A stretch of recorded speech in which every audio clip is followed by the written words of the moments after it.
അല്ലടോ കോൺഗ്രസ്സുകാരെ, 4000 രൂപ കൊടുത്ത് വാങ്ങിക്കാത്ത കൊണ്ട് എന്ത് പ്രത്യേകത ഇടുക വോട്ടിനുള്ളത്? അങ്ങനെ ആകുമ്പോൾ ചെറിയ പൈസയിലൊന്നും നിൽക്കത്തില്ലല്ലോ. 75-ന് മേളിൽ പ്രായമുള്ളൊരു അമ്മയ്ക്ക് വരെ 4000 കൊടുത്ത് വോട്ട് വാങ്ങണമെങ്കിൽ അതിൻ്റെ താപ്പോട്ട് വരുന്ന ആൾക്ക് എത്ര ആയിരം രൂപ കൊടുത്ത് വോട്ട് വാങ്ങേണ്ടി വരും?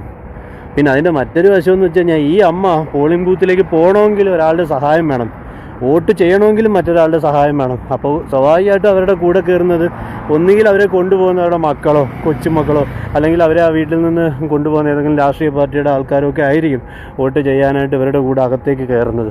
അപ്പോൾ അവിടെ വോട്ട് ചെയ്യുക എന്ന് പറയുന്നത് ഈ കയറുന്ന ആൾക്കാരുടെയും കൂടി ഒരു താല്പര്യത്തിൻ്റെ ഭാഗമാണ്. കാരണം അവർക്ക് അങ്ങനെ മറ്റൊരു സഹായത്തോട് കൂടിയിട്ട് വോട്ട് ചെയ്യാനുള്ളൊരു അവസരം പോളിംഗ് ബൂത്തിനുള്ളിൽ ഉണ്ടാക്കി കൊടുക്കാറുണ്ട് ഈ വാർത്തയ്ക്കൊക്കെ ബാധിച്ചിട്ടുള്ള ആൾക്കാർക്ക്, സ്വന്തമായിട്ട് വോട്ട് ചെയ്യാൻ പറ്റാത്ത ആൾക്കാർക്ക്. അപ്പോൾ ഈ 4000 രൂപ വെറുതെ കൊടുക്കുമല്ലോ. അപ്പോൾ ഈ 4000 രൂപ കൊടുക്കുന്നത് ഈ കൊണ്ടുപോകുന്നവനല്ലേ 4000 രൂപ കൊടുക്കേണ്ടത്?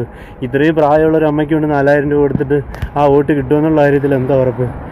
തലയ്ക്കകത്തൊന്നും ആൾ താമസമില്ലയോടോ ഇങ്ങനൊരു കഥയൊക്കെ കെട്ടിച്ചമച്ച് വിടുന്നതിന്. ആ സ്ക്രിപ്റ്റ് എന്തായാലും മൂഞ്ചി, 8 നിലയിലും മൂഞ്ചി. എടോ ഇപ്പം ഇത്തരം പരാജയ ഭീതിയോ, ഇങ്ങനെ ഭീതിയോ? അല്ലെ, നിങ്ങളെ കുറ്റം പറയാൻ പറ്റത്തില്ല. ഇതിനു മുന്നേ നിങ്ങൾക്ക് കഴിഞ്ഞ ഇലക്ഷനൊക്കെ നിയമസഭാ തിരഞ്ഞെടുപ്പൊക്കെ വന്നപ്പോൾ നിങ്ങൾക്ക് 1-2 മണ്ഡലങ്ങൾ മാത്രം ടാർഗറ്റ് ചെയ്താൽ മതിയായിരുന്നു. ഇപ്പോൾ അതൊന്നും നടക്കുന്നില്ല. ക്രോസ് ഔട്ട് ചെയ്യുകയാണെങ്കിൽ തന്നെ എത്ര അടുത്ത് ചെയ്യും, എവിടെയെല്ലാം ചെയ്യും? ഇപ്പോൾ നോക്കുന്നിടം മൊത്തം നിങ്ങൾ കുറേ കാശ് കൊടുത്തിട്ട് കുറേ സർവേ ഉണ്ടാക്കിയിട്ട് അതിൽ 20%, 22%, 16% എന്ന് പറയുന്നത് പോലല്ല അത് റിയൽ കേരള സ്റ്റോറി വരുമ്പോഴത്തേക്ക്. അത് 4-ാം തീയതി കുറച്ചുകൂടെ വലുതായിരിക്കും. നിങ്ങളുടെ ഇൻ്റലിജൻസ് റിപ്പോർട്ടിൽ തന്നെ എല്ലാവർക്കും വേണ്ടപ്പെട്ടവർക്കെല്ലാം വിവരം കിട്ടിയിട്ടുണ്ട്. അതിൻ്റെ തിളപ്പാണ് ഈ കാണുന്നത്. കള്ള് കൊടുത്തു, സാരി കൊടുത്തു, പൈസ കൊടുത്തു. ഈ വർഷം ഇങ്ങനെയാണെങ്കിൽ 2026 ഇങ്ങനെയാണെങ്കിൽ 2031 എന്തായിരിക്കും? ഒരു 10 സീറ്റ് പിടിച്ചാൽ തീർന്നു കേട്ടോ.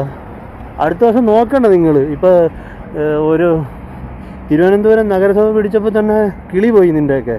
ഇവിടെ ഒരു 10 സീറ്റും കൂടെ പിടിച്ചാണ്ടല്ലോ.